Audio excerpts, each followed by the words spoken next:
Yop tout le monde, c'est Julien de Phasmaniac, j'espère que vous allez bien. Écoutez, moi ça va nickel. Aujourd'hui, la naturalisation d'un phasme, comment faire? Je vais vous l'expliquer, mais tout d'abord il va vous falloir du matériel. Il va vous falloir un scalpel que vous pouvez trouver en pharmacie pour à peu près 1 €. Ensuite, des aiguilles entomologistes que vous pouvez trouver sur internet assez facilement. Là ce sera des numéros 3. Des cotons-tiges, voilà, j'aime bien ce mot là, coton-tige. Ensuite il va vous falloir du coton. Une pince entomologique que vous trouverez aussi sur internet, une solution hygroalcoolique, de l'essuie-tout et pour finir bien sûr une petite boisson si vous avez soif. Donc moi j'ai soif, donc ce sera du sirop grenadine avec de l'eau. Alors, lorsque vous avez des phasmes, c'est vrai que vous pouvez avoir un lien intime avec eux. Et lorsqu'ils meurent, vous souhaitez peut-être les conserver tout simplement dans un cadre pour pouvoir les exposer. Donc moi je vais vous expliquer tout simplement comment conserver votre phasme lorsqu'il est mort. Alors pour cela on va commencer tout de suite par désinfecter notre matériel. Donc il vous faudra la solution hygroalcoolique. Vous allez mettre une petite goutte comme ça sur l'essuie-tout et vous allez nettoyer votre matériel. Alors attention au scalpel pour les petits qui m'écoutent. Voilà, pour les jeunes là qui m'écoutent, faites quand même attention, ça coupe vraiment fort et de préférence si vous pouvez le faire avec vos parents, si vraiment vous êtes un petit pyjama, n'hésitez pas à le faire avec vos parents, évitez de vous couper. Voilà, donc là le scalpel est nettoyé, on va nettoyer aussi la petite pince. Voilà. Voilà, alors ça c'est juste une question d'hygiène, c'est histoire qu'il n'y ait pas de bactéries sur les instruments et que ça ne détériore pas le phasme. Alors dans un premier lieu, on va devoir vider le phasme. Pourquoi? Parce que tout simplement, si on laisse les intestins, les organes, le phasme va pourrir en fait, tout simplement. Il va avoir tendance à noircir et à se détériorer vraiment. Donc la première étape, ça sera vraiment crucial de vider le phasme. Donc ici, le Phyllium philippinicum, il lui manque une petite patte, c'est pas très grave, puisque c'est juste pour vous faire une démonstration. Alors, pour ce faire, on va devoir couper tout simplement du haut de l'abdomen, jusqu'en bas de l'abdomen, pour retirer les organes. Donc on va y aller tout de suite. Donc on va maintenir le phasme comme ça. Et on va tout simplement couper au niveau de l'abdomen, donc si possible bien au milieu. Alors là ça va, le Phyllium il y a une petite ligne, vous voyez, donc on suit la ligne tout simplement. Voilà, alors ça peut être parfois assez compliqué à couper, donc il faut faire attention, il ne faut pas y aller comme un bourrin, il faut essayer d'y aller le plus tranquillement possible et essayer surtout d'être vraiment au milieu. Voilà. Voilà, et voilà. Donc là, qu'est-ce que j'ai fait? J'ai tout simplement incisé ici, au milieu de l'abdomen. Et si je l'ouvre, vous allez voir, il y a tous les organes. Alors attention, c'est pas le moment le plus sexy du web. Ce que je vais faire maintenant, c'est que je vais retirer tout simplement les organes du phasme. Donc les intestins, tout ça. Même les œufs. D'ailleurs, si c'est une femelle, elle a sûrement encore des œufs à l'intérieur. Donc je vais vous montrer ça. Donc on va prendre notre pince, on va ouvrir l'abdomen comme ça. On va aller tout en haut. Voilà, et on va retirer tout. Alors vous voyez quand je tire la tête, je ne sais pas si vous voyez la tête, hop, ça avance. Alors ça c'est un nerf, d'accord, c'est un nerf qui traverse la tête, donc c'est le nerf, la colonne vertébrale du phasme, on va dire entre guillemets. Et donc c'est un nerf qui va traverser en fait tout le corps du phasme. Et ce nerf là, il faut absolument l'enlever parce que si vous ne l'enlevez pas, il va moisir et en fait la moisissure va avoir tendance à remonter et la tête du phasme en fait va devenir complètement noire. Donc vraiment c'est très important de l'enlever. Donc en fait vous allez vraiment tout enlever. Donc on va partir du haut comme ça de l'abdomen et on va tirer. Voilà, alors c'est pas sexe, je vous l'ai dit, je vous ai prévenu. Il faut avoir l'estomac bien accroché. Et on va retirer, voilà, le nerf, vous voyez, ici, hop, ça faut absolument le retirer. Hop. Voilà, vous voyez, le nerf est là, vous voyez le petit nerf là, donc ça faut vraiment le retirer. Voilà, hop, voilà, vous allez tout mettre à côté, sur votre essuie-tout, comme ça. Voilà, pour ceux qui regardent la vidéo à ce moment-là, Vous n'êtes pas dans un film d'horreur, hein. Non, non, on est en train de naturaliser un phasme, hein, rien à voir. Ouais, parce que c'est vrai que faut quand même s'accrocher, hein. C'est pas forcément très beau à faire. Mais bon, dites-vous que c'est pour conserver votre phasme et au moins vous pourrez le mettre en cadre, hein. Donc ce sera plutôt sympa. Voilà, donc là on a enlevé plus ou moins ce qu'il fallait. Donc si on regarde à l'intérieur, j'en ai un peu sur les doigts, donc vous nettoyez, hein, vos doigts, hein, directement. Si on regarde un petit peu, logiquement on devrait avoir des œufs. Voilà, donc là on a, ça c'est plutôt intéressant, parce qu'en fait vous voyez par exemple ici, donc c'est un œuf. Et c'est un œuf mais qui n'est pas encore complètement comment dire, complètement fait. Donc vous pouvez voir en fait la progression de l'œuf. Là par exemple vous avez un œuf au début. Donc voilà, ça fait une sorte de petit ovule comme ça. Voilà, que j'ai craqué. Et en fait vous avez toute l'étape de l'œuf. Donc quand vous faites comme ça la naturalisation d'une femelle, c'est vrai que c'est plutôt marrant de regarder en fait l'évolution des œufs, hein. Généralement vous voyez comme ça. Donc là on a un œuf qui est fini en fait, mais qui est encore plutôt de couleur blanche. Et puis là l'ovule que je vous ai montré, donc l'œuf vraiment transparent. Donc on voit les étapes, hein, c'est plutôt sympa. Après c'est vrai que c'est pas, comme je vous l'ai dit, c'est pas forcément super sexy. Alors vous allez prendre des cotons-tiges comme ça. On va tenir le phasme, voilà, et on va tout simplement nettoyer à l'intérieur. Donc ça c'est très très très important. C'est vraiment pour enlever toutes les petites impuretés qu'il y aurait à l'intérieur. Les molymphes, hein, le sang du phasme, pour enlever voilà tout ça. Donc vous voyez le coton-tige ici. Alors, on va bien nettoyer. Donc on nettoie vraiment tout autour. On enlève tous les petits filaments là.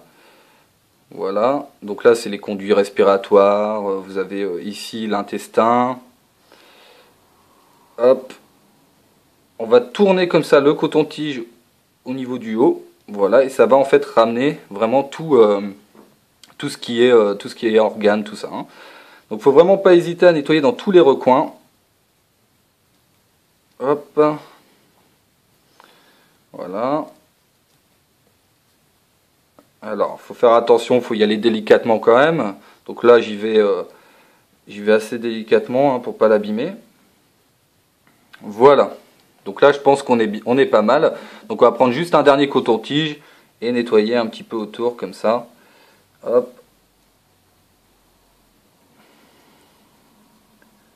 Voilà.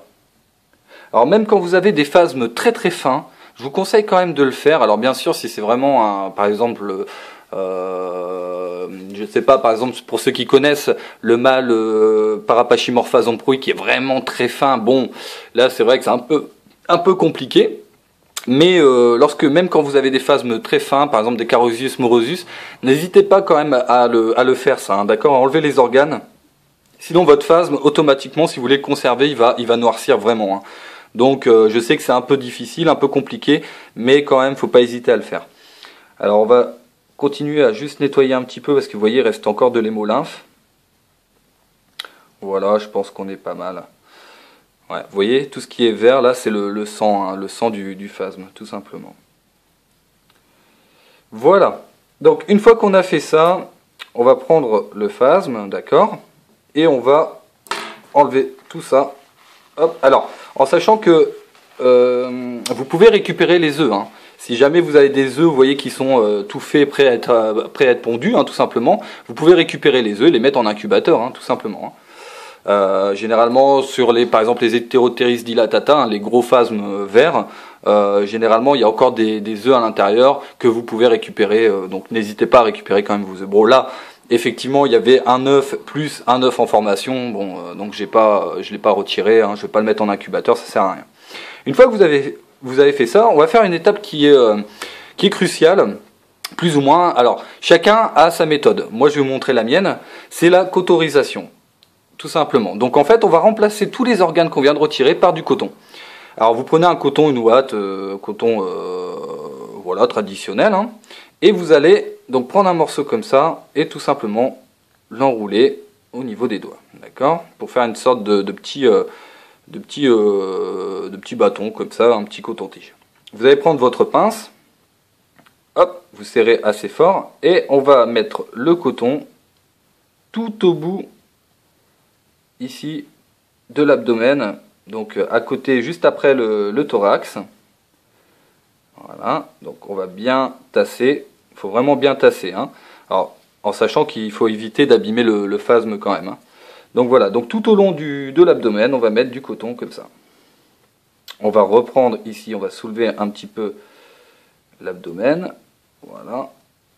Hop, on va reprendre encore un peu de coton. Il ne faut pas hésiter à bien le remplir, hein. Faut que ce soit bien, faut qu'en fait le coton remplace vraiment toute la surface vide, hein. Donc on va refaire un petit coton-tige et on va le mettre à l'intérieur comme ceci. Voilà. Alors faut faire attention, on va essayer d'y aller doucement quand même pour pas l'abîmer. Voilà. Hop. Alors quand vous faites ça par exemple, si vous avez des coléoptères chez vous, les coléoptères par exemple ont tellement une carapace dure, hein, c'est la chitine, on appelle ça la chitine, que vous n'êtes pas obligé de les vider. Puisqu'en fait on va dire la moisissure entre guillemets va pas traverser la carapace. Là si, donc là vraiment c'est primordial chez les phasmes de les vider, hein. Voilà, on va passer le coton comme ça, hop, on va tasser. On va récupérer les bords. Voilà. Ensuite, on prend la pince, ok. Donc dès que vous avez rempli comme ça, récupérez les bords. Alors je vais juste faire là, hop. Vous allez serrer votre pince et vous allez tasser. Donc voilà, n'hésitez pas quand même à appuyer bien comme il faut. Vous allez tasser et rapprocher les bords comme ça. Voilà. Une fois que c'est fait, donc vous voyez, donc on voit encore le coton, donc ça c'est pas très grave. Alors certains collent en fait ici les deux parois, donc moi je le fais pas, je le laisse comme ça puisque de toute façon l'abdomen généralement on le voit pas, hein, puisque on retourne le phasme, vous voyez, donc il n'y a pas de souci. Donc une fois que c'est fait, là c'est bientôt, donc c'est pratiquement fini, hein. Une fois que vous avez bien tassé comme ça, vous avez tout simplement donc remplacé les organes par le coton, donc votre phasme ne va plus pourrir. Sauf que effectivement, hein, comme vous avez encore on va dire des organes, du sang, hein, dans la tête notamment, un peu dans les pattes, tout ça, ça risque de noircir un petit peu. Mais ça, bon, après il faudrait un microscope et bon, donc ça serait un peu trop compliqué. Alors vous allez prendre votre carré de polystyrène et vous allez placer votre phasme dessus. Ok. Alors là, c'est pareil. Vous allez en fait tout simplement disposer le phasme comme vous le souhaitez, hein. Alors généralement pour les phyllium philippinicum, on ne déploie pas les ailes, hein, puisque vous voyez que c'est pas très, pour moi, enfin je trouve ça pas très classe, mais vous pouvez le faire, hein. Certains le font, hein. Certains vont déployer les ailes comme ça et vont fixer les ailes. Moi personnellement je le fais pas, hein, donc on va le laisser comme ça. J'aime bien en fait laisser le phasme à l'état naturel. Alors on va faire ce qu'on appelle donc l'étalage, on va l'étaler tout simplement. Donc pour ce faire, vous allez étendre comme ça les pattes, donc avec la pince, et vous allez disposer votre phasme. Alors il y a deux écoles. Certains le disposent de façon symétrique, d'accord, comme ça, avec les pattes par exemple tendues. Et d'autres préfèrent en fait une position plus naturelle. Moi personnellement, je préfère une position plus naturelle, c'est-à-dire je préfère en fait positionner mon phasme comme s'il était vivant, d'accord. Je trouve ça plus sympa. Donc vous allez prendre vos aiguilles entomologiques, les aiguilles d'entomologie, hein, les épingles, comme vous, comme vous le souhaitez. Alors ça, vous le trouvez sur internet, hein, facilement dans les magasins spécialisés, hein. Donc là, c'est des numéros 3 que j'ai pris. Donc vous allez hop, les disposer à côté. Attention, ça pique fort. Et on va tout simplement donc placer le phasme. Voilà, donc ça c'est la dernière étape. Alors, on va pas piquer dans le phasme directement, mais on va juste placer les pattes, d'accord, selon notre convenance, hein, comme on le souhaite. Moi, je vais essayer de faire le plus symétriquement possible.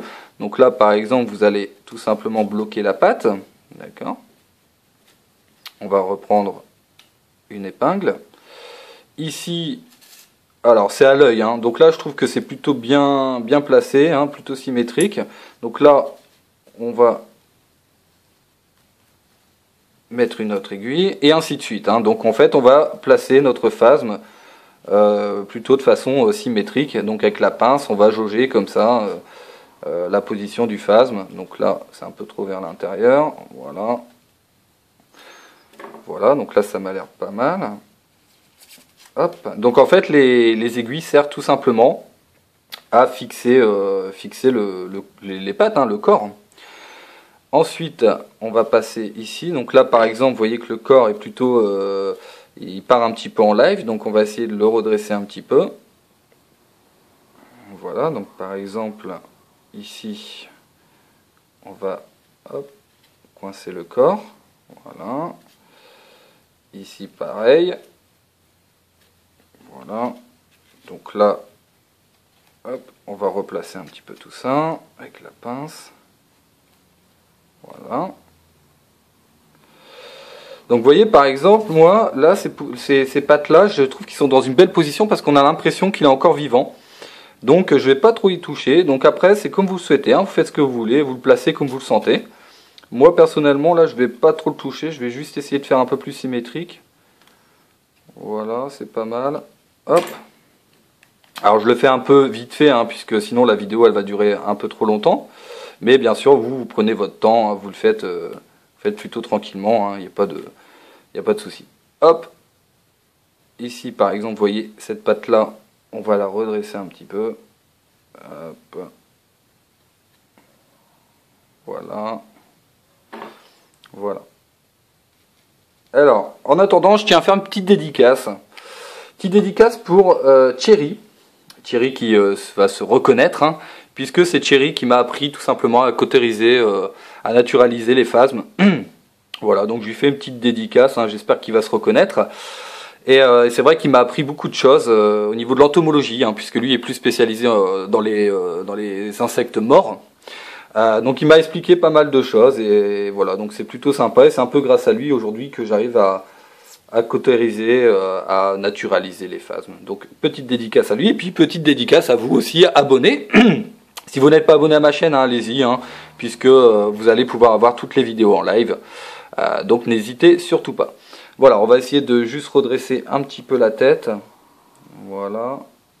Donc après, c'est une histoire de précision, hein. Voilà. Ici, bon, le corps, je le trouve pas très bien placé, mais bon, pas pouvoir faire trop de choses non plus. Je vais juste, voilà, baisser un petit peu. Alors là, vous voyez, il est un petit peu abîmé, hein. Il a les ailes qui ont été un peu mangées. Donc bon, c'est vrai que c'est pas le plus beau que j'ai eu, on va dire, mais bon, il mérite quand même de passer à la télé, hein. Voilà. Voilà, bah écoutez, ça m'a l'air pas mal, hein. C'est pas, là c'est pas très symétrique. Ah, voilà, on va essayer de redresser un petit peu une dernière fois ici.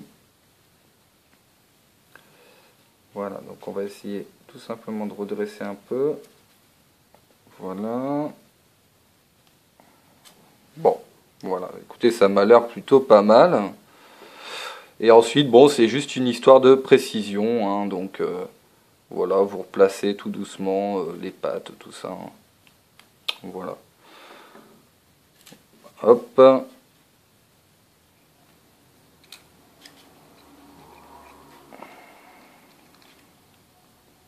Voilà, ça m'a l'air plutôt correct, hein. Peut-être celle-là qui part un petit peu en live. Voilà, bon, on va laisser comme ça. Donc, une fois que vous avez placé votre phasme, qu'est-ce qu'on va faire? On va tout simplement le laisser sécher. Voilà, donc c'est pas plus compliqué que ça. Vous allez le mettre dans un coin plutôt sec, et vous allez le laisser à peu près 3-4 jours pour qu'il puisse vraiment sécher. Alors ce qui est bien, c'est quand même une semaine pour vraiment qu'il soit sec. Et en fait, au final, ce que vous ferez, vous allez enlever les épingles, tout simplement, une par une, et délicatement, alors avec la pince ou avec vos doigts, délicatement, vous allez prendre le phasme et le mettre dans un cadre, d'accord? Et ensuite, vous irez tout simplement le piquer, je vais vous montrer, au niveau ici du thorax, là, la jonction entre la tête et le thorax, vous piquerez pour qu'il puisse tenir dans le cadre, et logiquement, bah, il va pouvoir conserver comme ça des années. En sachant que vous pouvez acheter aussi dans les magasins spécialisés des produits pour éviter qu'ils se fassent attaquer par les mites, ce genre de choses. Donc vous pourrez mettre ces produits là dedans. Et puis voilà, donc là je vais vous montrer tout de suite un cadre.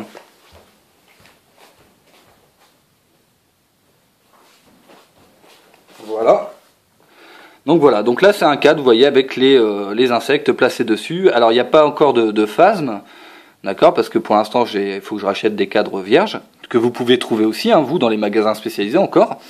Et voilà, donc après, vous voyez, vous piquez au niveau du thorax, hein, et vous pourrez tout simplement avoir votre phasme dans un cadre comme ça, et pouvoir tout simplement l'observer, le garder, hein, tout simplement, puisque c'est vrai que parfois, comme je l'ai dit, on a des liens un petit peu plus ou moins intimes avec nos phasmes, mais on souhaite quand même les garder après leur mort. Voilà, donc là, la naturalisation est finie, on va le laisser sécher. Dès qu'il est sec, donc dans quelques jours, une semaine si possible, vous le prenez, vous le fixez délicatement dans le cadre, et voilà, vous aurez votre phasme naturalisé. Eh bien écoutez, j'espère que cette vidéo vous aura plu en tout cas. Je vous souhaite en tout cas une excellente journée ou une excellente soirée. C'était Julien de Phasmaniac. Ciao à tous!